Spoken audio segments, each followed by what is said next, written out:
everyone, how's it going? When it comes to creating a My Little Pony OC, the first question is always about the race. Initially there were only 3 of them: Earth Ponies, Pegasus, and Unicorns. I mean, plus Alicorns, of course, but they're a little OP, so they were off the table for me. And as time went on, we got more and more options: dragons, griffons, zebras, changelings, Kyrians. Initially, I wasn't going to resort to any unusual species and choose among the basic pony races. In fact, I had already made 2 potential versions of myself as an MLP character. I doubt the chronological order, but my guess is that the one I have laminated is the first one I have ever made. Bruh. And the one on Instagram, this one, is the second one. Bruh. I have no clue why the first one is a Pegasus. Don't get me wrong, Pegasus are great, but I've always been more so on the unicorn side.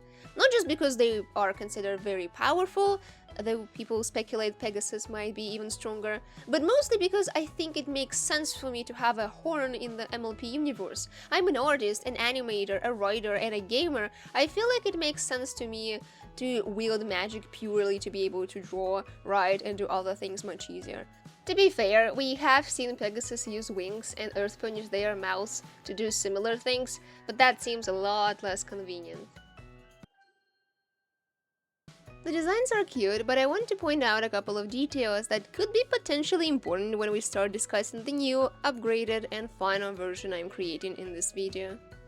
The first one is solid in terms of color. Moreover, it is the picture that inspired me to have the brown and yellow hairstyle that my online self now has. Well, I guess anyone would get inspired by something after looking at it every day.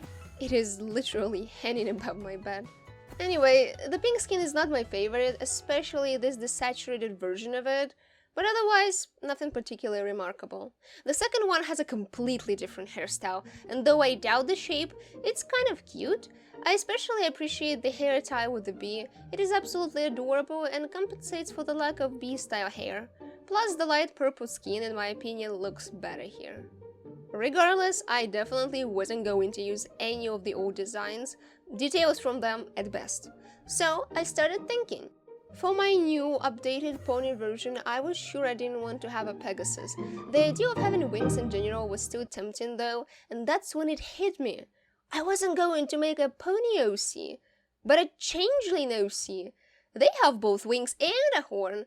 On top of that, they have the ability to fully transform into a different species. The latter is especially interesting because as someone who constantly has to put themselves in their character's shoes, or one could say skin, it's only poetic for me to be a changeling, MLP species who can do just that. Besides, since I first started writing, I have a special place in my heart for everything insect related, and changelings are all about that. Color and shape-wise, I based it off my avatar design. White, purple, brown, and yellow colors are prevalent.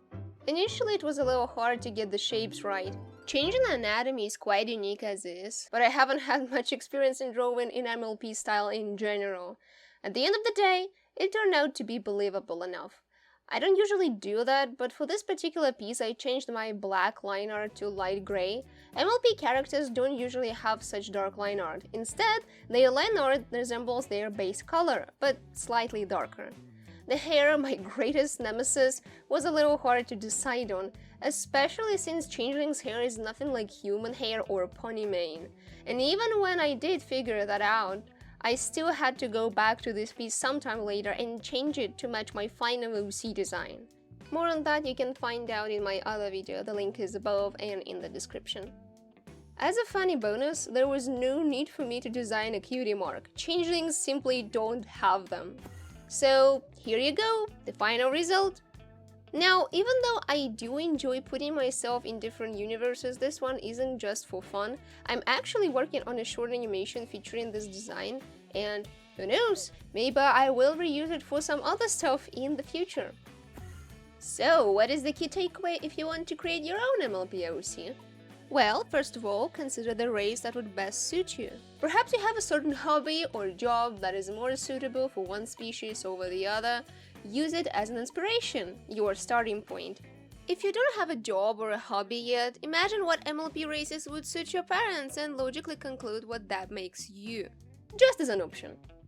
Number 2, find a lot of different references for your chosen pony or non-pony race and notice common patterns that males and females among them have.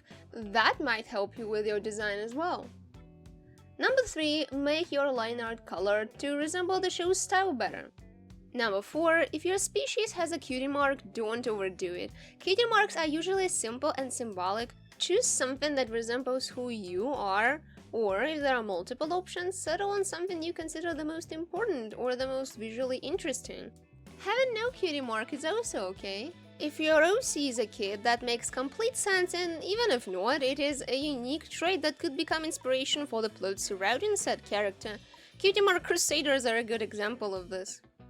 Then again, these are just some recommendations, you certainly don't have to follow any of that. Just some things I've noticed as I worked on the piece, and wanted to share them as they could be useful to some. Well, that's it for today. Comment what you think on the design and tell whether you've created an MOPOC before. I'm curious to find out. Also, don't forget to like, subscribe, and check out my Patreon for early video and artwork access, as well as files for the pictures I draw. It really means a lot.